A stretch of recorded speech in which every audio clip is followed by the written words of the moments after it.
बारे में आजकल एक नई टिप्पणी निकल आई है कि अमेरिका में सब नॉन सीरियस मामला है और अमेरिका हिंदुस्तान की प्रगति से इतना घबरा गया है कि भारत के बिजनेसमैन को पकड़ के जेल में डालना चाहता है। वहां कोई सीरियसनेस नहीं, ऐसा है क्या वहां पे?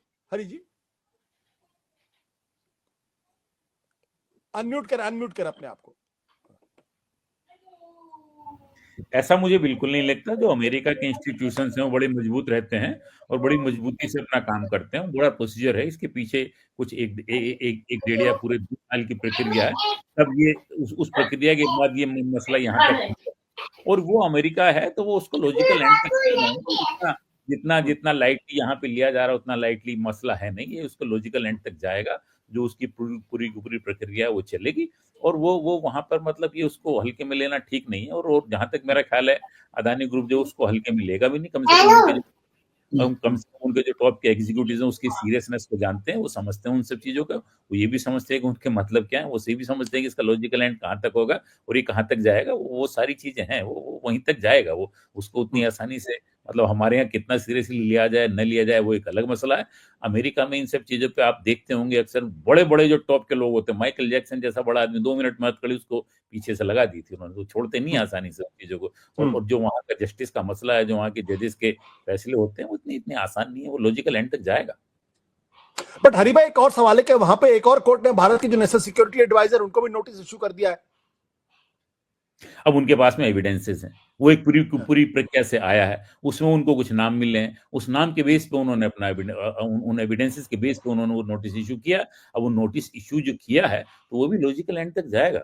वो मतलब ऐसा नहीं है कि उसको वो कहीं पे भी खत्म कर देंगे। अब वो क्या उनका लॉजिकल एंड होगा, क्या उनकी प्रक्रिया होगी, वो तो वो जाने। लेकिन वो सारा का सारा मसला तो एविडेंसेस के आधार पर है ना। वो तो हम सब देख रहे हैं, उन्होंने उनकी ऑडियो एविडेंस, उनको वीडियो एविडेंस, उसको पैसा का लेन देन, वो सारी चीजें दिखाई है ना उन्होंने।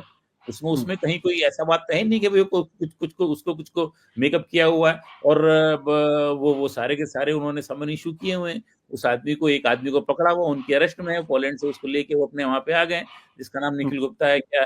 तो वो सारी के सारी चीजों की एविडेंस है, उस एविडेंस के बेसिस पे उन्होंने इतना किया। देखिए अमेरिका जो है वो आज की डेट में हिंदुस्तान से किसी भी तरीके से अपने अपने जो उनके उनके जो उनके रिश्ते हैं उसको खराब नहीं करना चाहेगा। जितनी जरूरत इंडिया को अमेरिका की, उतनी जरूरत अमेरिका को इंडिया भी। बहुत सारे मसले हैं मतलब कि जिस वजह से अमेरिका, दोनों डेमोक्रेसीज है ना।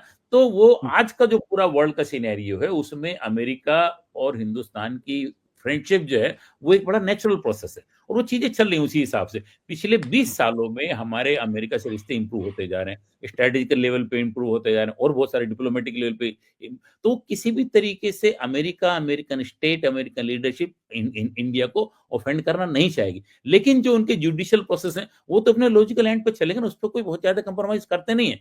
वहां पे मतलब कई तरह के सिस्टम, वहां पे बहुत सारी चीजें लॉजिकल एंड तक जाती है। वहां पे एक फाइन तय कर दिया जाता है कि आप 200 मिलियन डॉलर फाइन दे दो, 500। उनके अमेरिका की बड़ी बड़ी कंपनी, गोल्डमैन सैक्स जैसी बड़ी कंपनी बहुत मोटे मोटे फाइन देकर अपना उन चीजों से बच जाती है। वो भी उनकी प्रक्रिया का हिस्सा है। तो मुझे नहीं लगता है कि वो कोई जानबूझ के ये सब चीजें की जा रही हैं। मुझे नहीं लगता है कि वो अमेरिका जो किसी भी तरीके से इंडिया को ऑफेंड करने के लिए सारी चीजें करेगा।